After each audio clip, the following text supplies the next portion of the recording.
jerk face. This is a stick-up.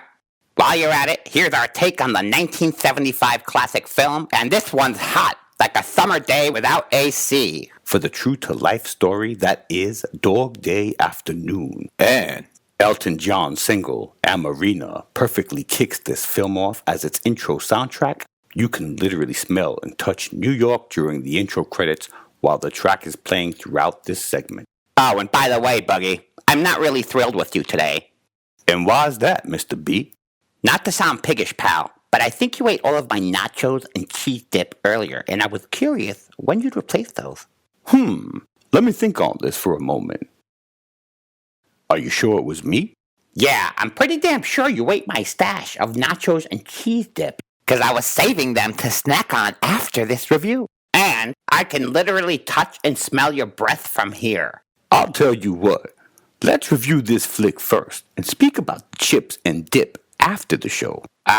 Okay, I guess. Doesn't really answer my question, though. By the way, is the camera rolling? Yep. Okay. Dog Day Afternoon is a 1975 classic film based on a true story, which was directed by Sidney Lumet about a bisexual man who attempted to rob a Chase Bank in Brooklyn, New York in order to pay for his lover's sex change operation.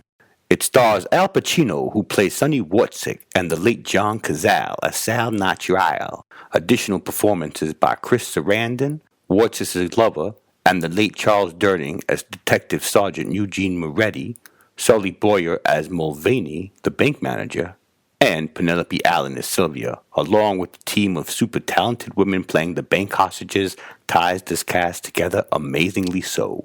Yes.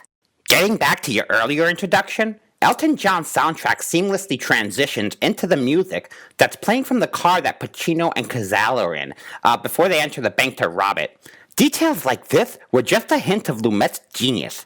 Let's keep this moving. Director Sidney Lumet breaks the surface of why Pacino and Cazale are robbing the bank, making the duo multi-dimensional characters and exploring the depths of who they are as human beings as opposed to one-dimensional typecast cutout criminals.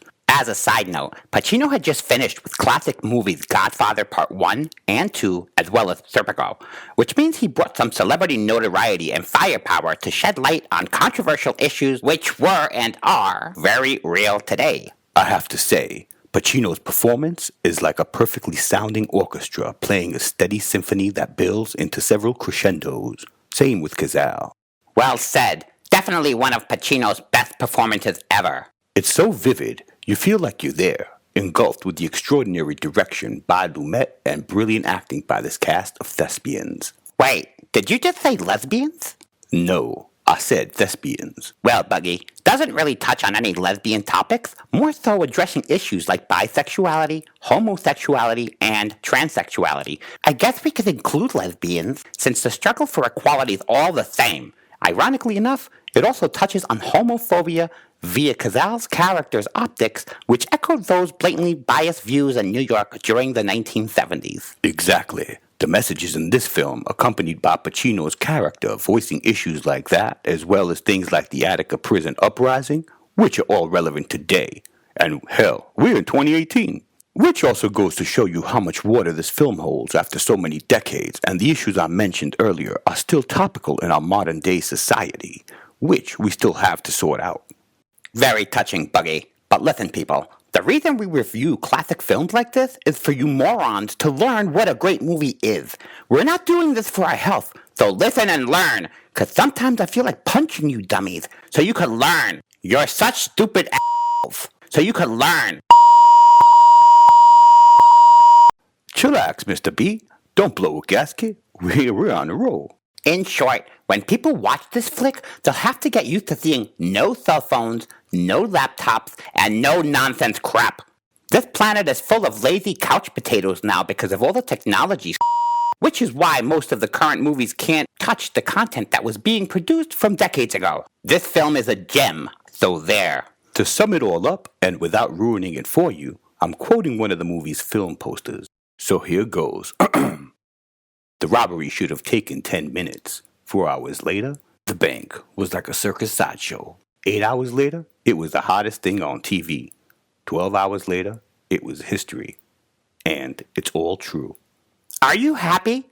I think you just spoiled the film for everyone. Truth be told, folks, I was originally supposed to have my own show with the Food Network because of my culinary skills, but that didn't work out too good because their kitchen caught fire when I was auditioning. It wasn't my fault, although they kicked me out of the building along with a few years of community service, which was wrong because the community should have serviced me. Like full service, bitch!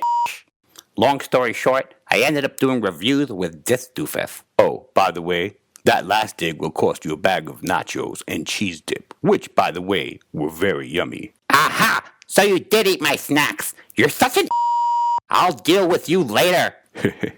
Let's see what rating we're going to give this masterpiece of a film. Right now, I'm going to give Dog Day Afternoon a 4-star FU rating of awesome. If we could afford a 5th star, I would. But we only have 4, which is our highest. I wholeheartedly agree. I'm going to give Dog Day Afternoon a 4-star FU rating of awesome. With nothing negatively to comment on this seminal cinematic work of art, we leave you on this note.